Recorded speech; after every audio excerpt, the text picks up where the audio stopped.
Olá, hoje nós vamos aprender o que é etnocentrismo e relativismo cultural. Por que é legal entender isso? Porque quando hoje no mundo nós falamos que nós não devemos falar que a outra cultura é ruim, nós devemos ter respeito pela diversidade que existe, isso tem um fundamento teórico, um fundamento científico, que é o que se espera que aconteça numa aula de filosofia, de sociologia, de história, enfim. Espera-se que no ambiente escolar, espera-se que o conhecimento transmitido para os mais jovens seja um conhecimento orientado por definições científicas, né? Só que a ciência ela sofre mudanças ao longo da história. E hoje a gente vai aprender como são essas mudanças. Então o que acontece? Quando nós tentamos entender, por exemplo, a identidade do povo brasileiro, o que nos torna assim brasileiros, a gente precisa necessariamente entender, primeira coisa, o que é identidade. Identidade é o conjunto de atributos que define alguma coisa ou alguém. Então é algo que faz parte daquela pessoa. Professora, mas a identidade ela pode sofrer alguma influência ideológica? Pode, ela pode sofrer influência ideológica. Mas ela pode também não ser determinada por influência ideológica. A identidade pode ser o modo como o indivíduo se relaciona consigo mesmo e com o mundo. Mas esse modo, ele não tem origem na sociedade, a sociedade não produz ideias porque o indivíduo passa por processo de socialização? Sim, pode acontecer essa influência. Eu não estou negando. Eu só estou dizendo que existem formas das pessoas se relacionarem com o mundo, sabe? Então não existe uma forma correta. Hoje nós temos uma multiplicidade de papéis sociais. E esses múltiplos papéis sociais, eles estão aí disponíveis para a gente escolher, né? E o bacana disso é que quando a gente tenta entender o que é cultura, que eu sempre resumo para vocês cultura como sendo hábito coletivo que muda de acordo com a época e com o lugar. Então possui caráter histórico e social, respectivamente. Então toda vez que eu pensar assim, o que é cultura? Cultura é o modo como um grupo vê o mundo, é o modo como um grupo se relaciona com o mundo, com o universo, com o outro, com outro grupo, com outras pessoas. Então o que vai acontecer? Quando você pensar nisso, você vai pensar o seguinte: como esse grupo define o que é bom para a alimentação? Como esse grupo define o que é bom para a habitação? A alimentação. Não é interessante se pensar desse modo? A gente está em ano de eleição, né? Anos de eleição para a prefeitura e para o legislativo, para os vereadores, para o cargo de vereador no Rio de Janeiro. Então a gente começa a entender o seguinte: o que se espera, assim, de um prefeito? O que um grupo social espera num plano imediato de um prefeito? Será que as pessoas esperam que ele, durante os 4 anos de mandato, ele tenha uma preocupação em atender às necessidades da população? Sim, né? A questão é como. Porque o prefeito, ele vai lidar com uma sociedade onde tem diversidade, onde temos, por exemplo, a dicotomia entre favela e asfalto. Temos pessoas em extrema pobreza e pessoas com condição financeira muito boa, né? Então o prefeito ele tem que lidar com essas desigualdades que existem na sociedade.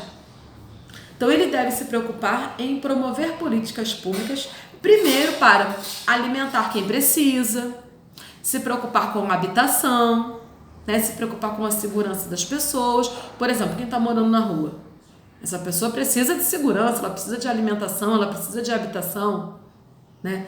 Então, se espera, por exemplo, que em 4 anos de governo o prefeito tenha tomado atitudes, criado políticas públicas efetivas que tenham realmente efeito concreto na vida das pessoas, que você possa verificar na realidade concreta o que aconteceu. Se aquela pessoa, durante o tempo em que estava no poder, se ela realmente alimentou as pessoas, se ela realmente teve uma preocupação em reduzir as desigualdades.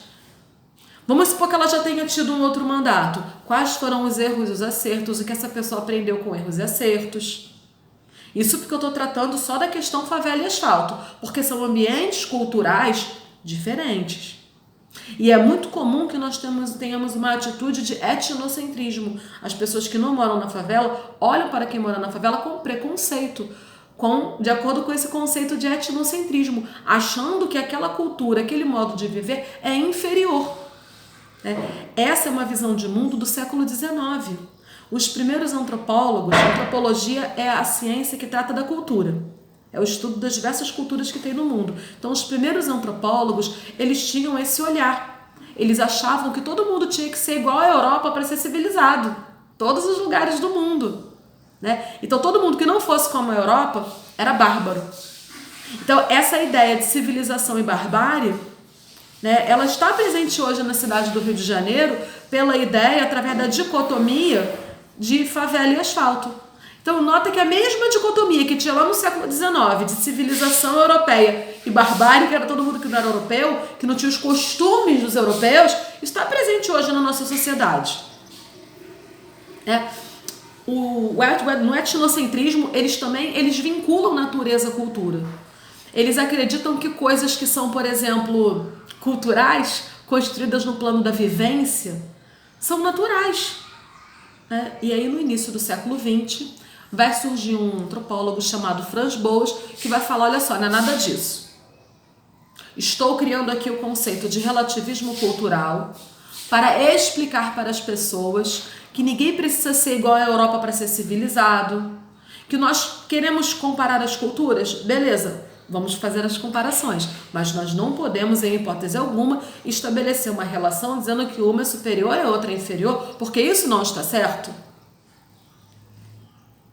Então o Franz Boas, ele separa a natureza de cultura, ele desnaturaliza a cultura. Ele fala, cultura é diferente de natureza, são produções diferentes, porque o que é produzido no campo da natureza é biológico, é natural, e o que é produzido no campo da cultura é social. Vou dar um exemplo. O corpo humano, a estrutura do corpo humano, ela é natural, ela é biológica.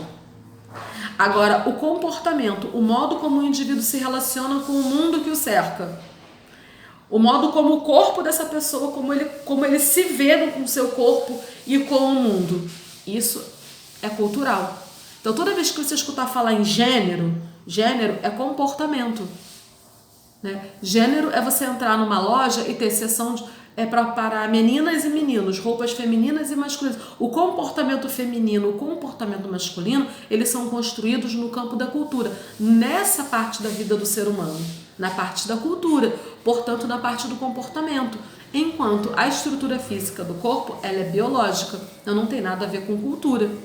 Então o Franz Boas, ele vai operar, ele vai fazer uma revolução no campo da antropologia, quando ele fala, olha, nada de etnocentrismo, nada de darwinismo social, nada de que tem que ficar todo mundo igual à Europa, nada disso. Não existe cultura superior, cultura inferior, culturas são só hábitos coletivos, o modo como as pessoas percebem o mundo e classificam o que é certo, o que é errado, justo, injusto. Não é fácil, gente? Então, vamos praticar isso. Vamos olhar para o outro, para a alteridade, sem preconceito, entendendo que nós somos diferentes e a diversidade é linda, e vamos ser felizes.